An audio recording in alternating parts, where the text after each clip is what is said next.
The Cupcakes Murder, Part 2. You should have seen the look on the girls' faces when I walked into Cupcakes. I was the guy who had given Molly her freedom. Suddenly, they were all smiling at me, wanting to be the next Molly. But they weren't genuine smiles. No one could smile like Molly. Christoph met me with a somber look on his face. He was genuinely upset. He told the new barman Pete to fix us some drinks and then led us into his office. As we sat down, I honestly thought he was going to cry.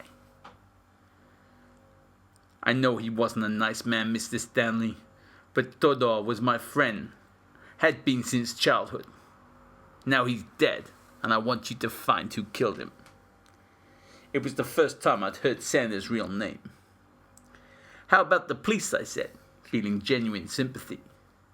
They don't care about us, Mr. Stanley. You know how it works. I did know how it worked. The police let places like Cupcakes operate freely, as long as they didn't have to get involved to sort out the inevitable mess.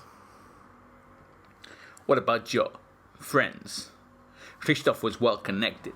He pulled strings all over town.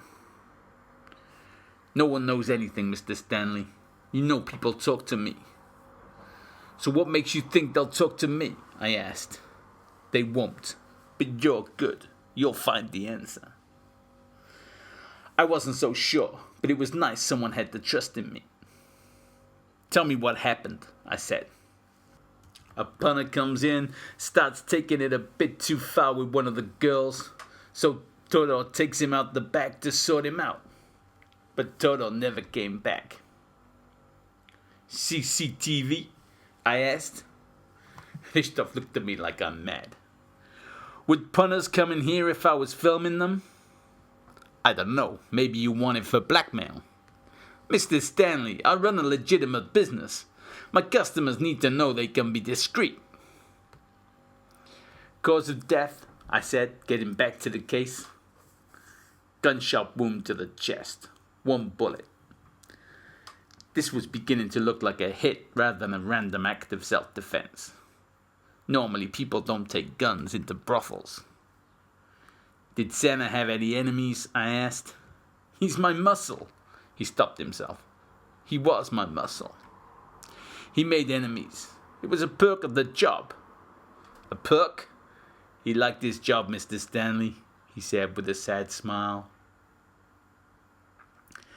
So, for the second time that month, I sat interviewing girls in a brothel.